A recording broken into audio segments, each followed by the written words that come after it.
여러분, 보통 우리가 일상생활에서 기업이나 유업이라는 단어를 들으면 뭐랄까 어떤 이미지가 가장 먼저 떠오르시나요?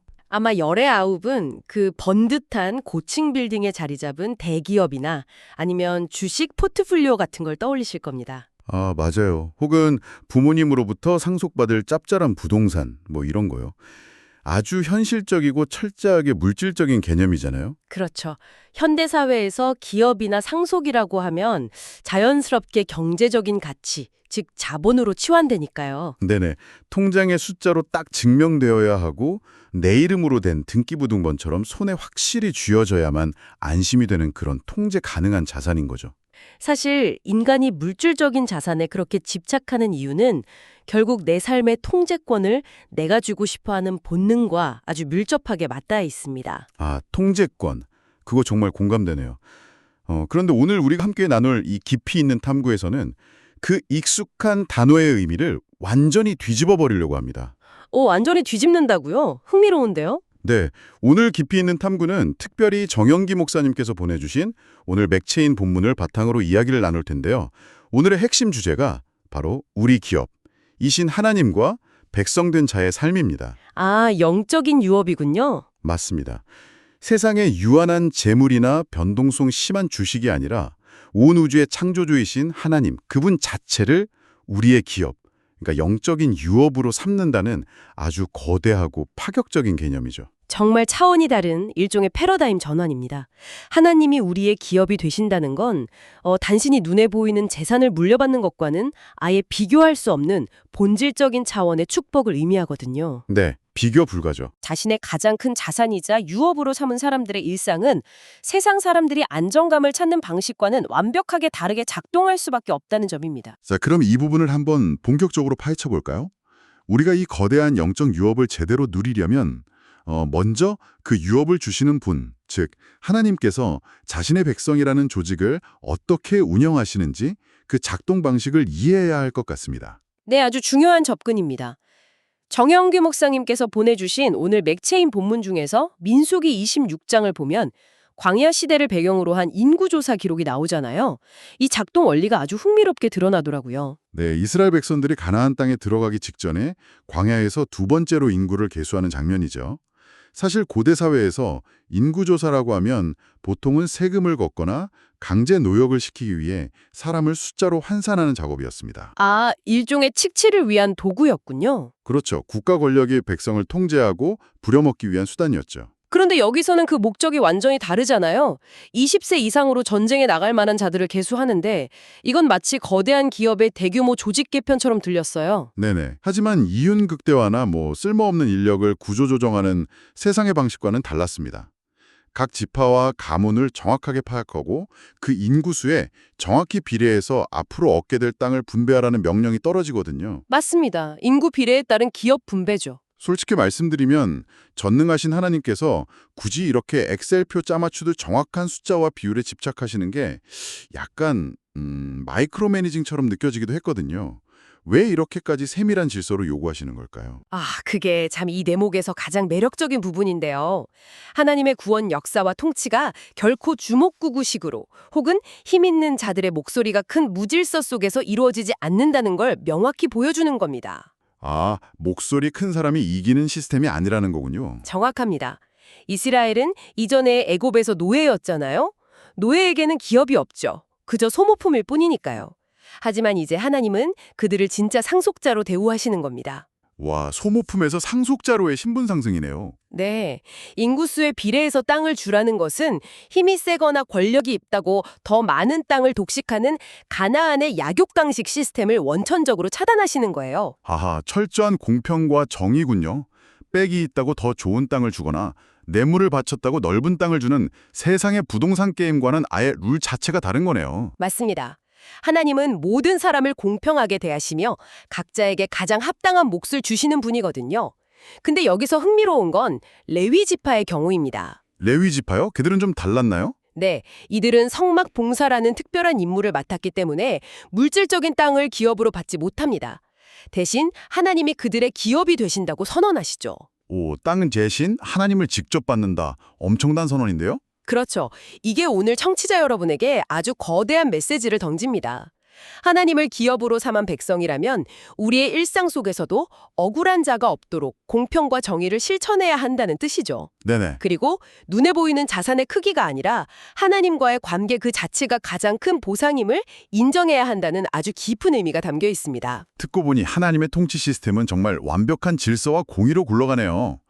그런데요, 여기서 솔직한 의문이 하나 생깁니다. 어떤 의문이죠?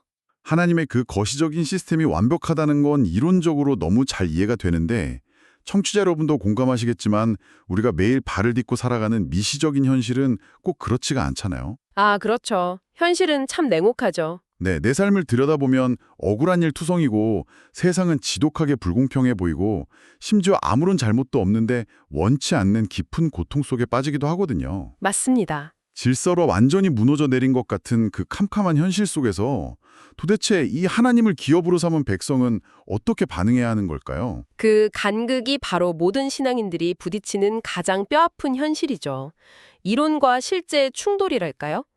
오늘 살펴볼 시편 69편을 보면 바로 그 밑바닥의 고통 속에서 절규하는 한 사람의 목소리가 생생하게 담겨 있습니다. 아, 다윗의 시편이군요. 네, 다윗은 지금 목까지 물이 차오르고 발이 닿지 않는 깊은 수렁에 빠진 것 같은 극심한 고통 속에 있습니다.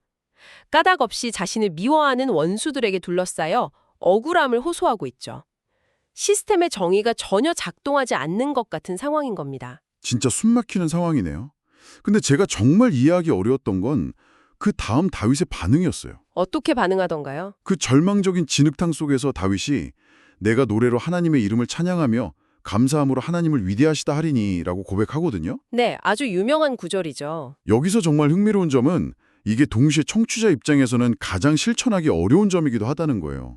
아니, 고통 속에서 노래를 하라뇨. 참 쉽지 않은 요구죠. 당장 오늘 내일 살 길이 막막하고 사람들에게 철저히 배신당해서 삶이 무너져 내리고 있는데 그 속에서 감사라는 건 솔직히 자칫 맹목적인 긍정주의를 강요하거나 좀 건강하지 못한 태도로 들릴 수 있지 않나요?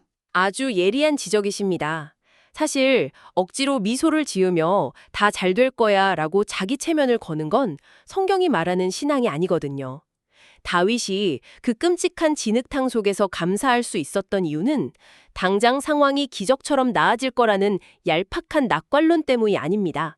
낙관론이 아니군요. 그럼 뭔가요? 이 찬양은 내 삶을 덮친 이 폭력적인 고난조차도 결국에는 앞서 우리가 확인했던 그 하나님의 완벽한 질서와 주권 아래에 있음을 인정하는 치열한 신뢰의 표현입니다. 아, 치열한 신뢰.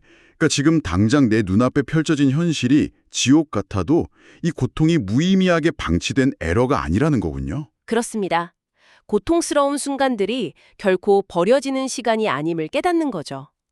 게다가 다윗의 기도를 깊이 들여다보면 나를 괴롭히는 자들에게 나도 똑같이 갚아주겠다는 1차원적인 복수심으로 끝나지 않아요. 오, 그럼 어떻게 복수하나요? 복수를 포기하고 오히려 이 억울함을 하나님의 공의로운 심판에 온전히 맡겨버립니다. 자신을 건져주심으로 인해 하나님의 이름이 높아지고 그분의 통치가 임하기를 바라는 더 높은 차원의 기도로 나아가는 거죠. 와, 내 개인의 고통을 하나님 나라의 확장이라는 더 큰 서사로 편입시키는 엄청난 영적 도약이네요. 개인의 억울함에 매몰되지 않는다는 게 정말 대단합니다. 맞습니다. 그렇다면 이쯤에서 또 하나의 실질적인 의문이 듭니다. 다윗처럼 고통을 무의미하게 흘려보내지 않으려면 이 험난한 고난의 현실을 돌파하는 아주 구체적인 행동 강령이 필요할 텐데요. 네, 물론이죠. 오늘 본문 중 베드로전서 4장이 이 지점에 대해 아주 날카로운 지침을 제시해주고 있지 않습니까? 네, 아주 완벽한 연결입니다. 초대교회 성도들을 향한 베드로의 편지를 보면 구원받은 백성들에게 그리스도께서 이미 육체의 고난을 받으셨으니 너희도 같은 마음으로 갑옷을 삼으라고 권면합니다. 고난을 갑옷으로 삼으라고요? 네, 예수님께서 고난을 통과하셨듯 우리도 고난을 피할 궁리만 할 게 아니라 오히려 각오하고 무장하라는 건데요. 여기서 아주 충격적인 통찰이 등장합니다. 육체의 고난을 받은 자는 죄를 그쳤기 때문이라는 선언이죠. 고난이 죄를 그치게 한다. 와, 이 부분은 정말 곱씹어 볼수록 무거운 깨달음을 주더라고요. 어떤 부분에서 그렇게 느끼셨나요? 우리가 흔히 생각할 때 고난은 그냥 무조건 피하고 싶은 불행이잖아요. 그런데 이걸 영적인 디톡스 과정으로 본다는 게 놀라웠어요. 영적인 디톡스?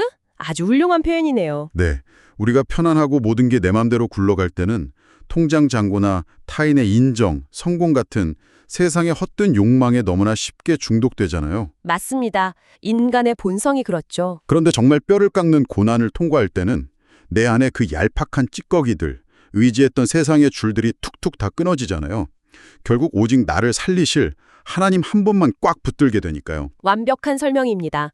인간은 본성상 고난이 없으면 세상에 썩어질 유업들을 끊임없이 탐닉하게 되어 있거든요. 그래서 베드로는 고난을 단순히 재수없어서 겪는 사고로 보지 말고 영적인 갑옷으로 삼으라고 한 겁니다. 아, 우리를 무너뜨리는 무기가 아니라 믿음을 재련하는 용광로라는 거군요. 네, 그 과정을 통과한 사람은 더 이상 세상 사람들의 정욕을 따라 살지 않게 됩니다. 무엇이 진짜 영원한 자산인지 뼈저리게 깨달았기 때문이죠. 와, 삶의 우선순위가 완전히 재조정되는 거네요. 그럼 그 디톡스 이후의 삶은 어떻게 달라지나요?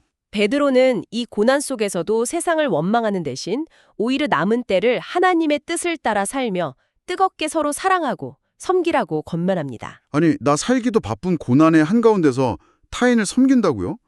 세상의 계산법으로는 절대 나올 수 없는 행동이잖아요. 그렇죠. 하지만 그렇게 흔들림 없이 사랑과 섬김을 실천할 때 세상은 우리의 삶을 통해 저 사람들에게는 우리가 모르는 엄청난 비밀 자산이 있구나 라는 진짜 능력을 목격하게 되는 겁니다.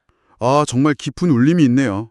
내가 겪는 억울한 고통이 단순한 불운이 아니라 나를 단련하고 영원한 은혜로 이끄는 통로가 된다는 사실이 엄청난 위로가 됩니다. 네, 많은 분들이 여기서 힘을 얻으시죠. 그런데요, 여기서 자연스럽게 가장 근본적인 질문 하나를 던지지 않을 수 없습니다. 네, 말씀하시죠. 우리가 그 질서를 신뢰하고 고난 속에서도 찬양하며 심지어 고통을 영적인 갑옷으로 삼을 수 있으려면 이 모든 태도를 밑바닥에서 아주 든든하게 지탱해주는 절대적인 보증수표가 있어야 하지 않겠습니까? 보증수표요? 아주 핵심을 찌르는 질문입니다. 아무리 멘탈이 강해도 뒤를 받쳐주는 담보가 없으면 인간은 결국 버틸 수 없잖아요. 이 거대한 구원 계획을 지탱하는 흔들리지 않는 기반은 도대체 어디에 있는 걸까요? 그 질문에 대한 완벽한 답이 오늘 살펴볼 본문 중 이사야서 16장에 아주 절묘하게 숨겨져 있습니다. 이사야서요? 거기엔 모압에 대한 심판 이야기가 나오지 않나요? 맞습니다. 표면적으로는 당시 교만하고 부유했던 이방나라 모압에 대한 엄중한 심판을 선언하고 있죠. 모압은 스스로의 경제력과 요새를 믿고 거드름을 피우던 나라였거든요. 전형적인 세상의 부유한 기업이네요. 네. 그런데 그 무서울 심판과 멸망의 메시지 한가운데에 마치 캄캄한 밤하늘에 빛나는 북극성처럼 놀라운 약속이 하나 등장합니다. 어떤 약속인가요? 다윗의 장막에 인자함으로 왕위가 굳게 설 것이요 그 위에 앉을 자는 충실함으로 판결하며 정의를 구하며 공의를 신속히 행하리라. 바로 이 기록입니다. 아, 세상 나라가 박살나고 있는 와중에 갑자기 영원히 굳게 서는 왕위가 등장하는 거군요. 그렇습니다. 모압으로 대표되는 세상의 권력이나 부, 영광은 아무리 철저히 쌓아 올려도 결국 심판의 바람이 불면 하루아침에 무너지고 요동칠 수밖에 없습니다. 그게 세상 기업의 한계죠. 언젠가는 거품이 꺼지듯 무너진다는 거네요. 네. 하지만 하나님께서 약속하신 다윗의 장막에 앉을 자의 왕위는 세상의 어떤 격변 속에서도 영원히 흔들리지 않고 굳게 선다는 겁니다. 이 왕이 궁극적으로 누구를 가리킬까요? 바로 모든 역사의 주관자이시며 구원자이신 예수 그리스도입니다. 아, 그리스도의 왕위. 그렇다면 이 모든 게 우리에게 어떤 의미일까요? 저는 오늘 대화를 나누면서 우리에게 주어진 이 영원한 기업이라는 개념이 얼마나 압도적인지 새롭게 다가오거든요. 어떻게 다가오시던가요? 약간 세속적인 비유일 수 있지만 청취자 여러분의 이해를 돕기 위해 이렇게 생각해보면 어떨까요? 세상 사람들이 모압처럼 투자하는 자산은 아무리 수익률이 좋아 보여도 결국 휴지 조각이 될 수 있는 리스크를 늘 안고 있잖아요. 그렇죠. 경제 위기가 오면 다 무너지니까요. 그런데 우리가 하나님을 기업으로 삼았다는 건 절대 부도나지 않고 인플레이션의 영향도 안 받으며 우주의 창조주가 직접 보증을 서는 절대 화폐를 상속받은 것과 같잖아요. 절대 화폐, 아주 재미있는 표현이네요. 아니, 조금 더 와닿게 표현하자면 이건 마치 규모 9.0의 대지진이 일어나는 단층대 위에서 일어나는 일 같아요. 세상 사람들은 모래로 필사적으로 성을 쌓고 있는데 우리는 지구상에서 가장 깊고 단단한 안반층에 거대한 강철 기둥을 박아 넣은 빌딩 안에 서 있는 것과 같은 거죠. 와, 그 비유 정말 훌륭합니다. 지진이 나면 모래성은 흔적도 없이 싹 사라지겠지만 안반에 고정된 우리 빌딩은 약간 흔들릴지언정 절대 무너지지 않잖아요. 그 안반이 바로 이사야서가 말하는 굳게 선 다윗의 왕이라는 거네요. 아주 탁월하고 정확한 통찰입니다. 그 안반의 비유가 바로 호스트께서 처음에 던지셨던 하나님을 우리의 기업으로 삼는다는 것이 무엇인가에 대한 아주 완벽한 대답이 되네요. 아, 그렇게 연결이 되는군요. 네, 세상의 기업, 세상의 성공은 언젠가 반드시 흔들리고 무너집니다. 하지만 우리의 기업이신 하나님은 당신의 백성에게 절대 무너지지 않는 그리스도의 왕위를 상속으로 주셨거든요. 영원한 기반 위에 서 있는 거네요. 맞습니다. 우리의 삶이 그 단단한 안반에 뿌리내리고 있기 때문에 내 눈앞에 닥친 억울함이나 극복하기 힘든 고난 앞에서도 두려워하지 않는 신뢰가 비로소 가능해지는 겁니다. 그렇군요. 오늘 이 깊이 있는 탐구를 통해서 하나님을 우리의 기업으로 삼는다는 게 그저 주일 예배 때 듣는 추상적이고 감상적인 종교 용어가 아니라는 걸 뼛속 깊이 느낍니다. 네, 이건 실전이죠. 맞아요. 이건 나의 현실을 해석하는 가장 완벽한 렌즈이자 세상 그 무엇보다 든든하고 파괴력 있는 실질적 자산이네요. 눈에 보이는 통장 잔고에 전전긍긍했던 제 모습이 훅 돌아봐집니다. 오늘 살펴본 민수기, 시편, 베드로전서, 이사야서의 기록들이 결국 거대한 하나의 진리로 귀결됩니다. 하나님의 질서를 신뢰하고 고난 속에서 영적 갑옷을 입고 마침내 무너지지 않는 그리스도의 왕위 위에 삶을 건축하는 것. 이게 바로 하나님을 기업으로 삼은 백성의 엄청난 특권입니다. 진짜 가슴이 웅장해지는 결론이네요.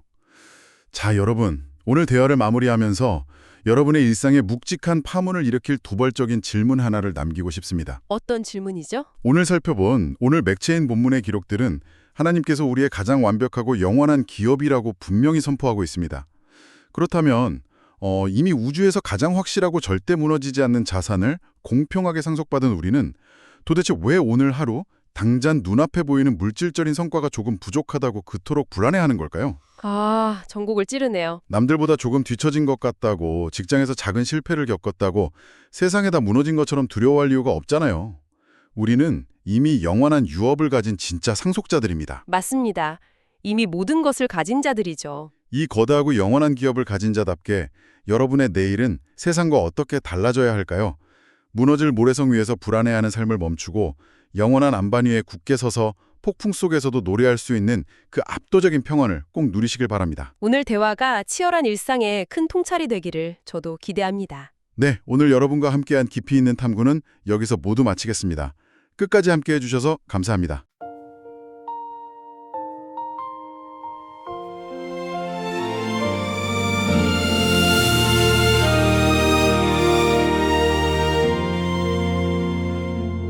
약속의 땅 가나안을 눈앞에 두고 조상의 가문 따라 군대를 다시 계수하네. 혼돈과 무질서 없는 거룩한 주의 나라, 지파의 총수대로 기업을 공평히 나누시니 질서와 공의 위에 서 있는 백성의 본분이여,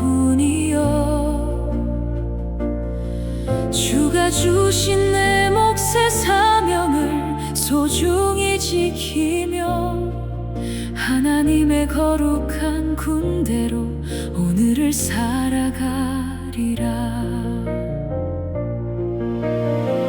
깊은 수렁에 빠져 발붙일 곳이 없고 나를 미워하는 자가 내 머리털보다 많을 때 다윗은 낙심치 않고 주를 향해 무릎 꿇으며 노래로 주의 이름을 위대하시다 찬양하네. 고통 속에서도 감사의 고백을 잃지 않음은 내 모든 시련이 주의 구원 역사 안에 있음을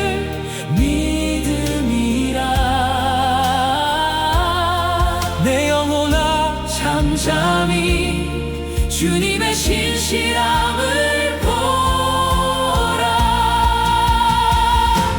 하나님은 우리의 영원한 유업이요 기업이시니 백성 된 자의 삶은 오직 주만 자랑하는 것이라. 다윗의 장막 위에 인자함으로 왕위가 서고 충실과 정의로 온 세상을 다스리시는 예수여. 세상에 흔들리는 나라에 소망을 두지 않고 우리 기업이신 주님 품에 믿음의 닻을 내립니다. 그리스도께서 육체에 고난을 받으셨으니 너희도 같은 마음으로 갑옷을 삼으라. 다시 사람의 정욕을 따르지 아니하고 하나님의 뜻을 따라 남은 때를 살아가리. 만물의 마지막이 가까이 왔으니 정신을 차리고 근신하여 기도하며 뜨겁게 서로 사랑하라. 각각 은사를 받은 대로 선한 청지기 같이 하나님의 여러 가지 은혜를 서로 봉사하라. 고난을 당할지라도 부끄러워하지 말고 그리스도의 이름으로 하나님께 영광을 돌리라. 불시험이 올지라도 이상히 여기지 않음은 주님의 영광 나타나실 때 기뻐하게 하려 하심이라. 민수기의 군대처럼 거룩한 질서 속에 사명을 다하고 다윗의 시편처럼 고난 중에도 찬송의 노래를 부르며 이사야의 예언처럼 영원히 견고한 메시아의 나라를 바라보고 베드로의 권면처럼 뜻을 따라 육체에 남은 때를 살아가리. 우리 기업이신 하나님만 영원히 예배하게 하소서.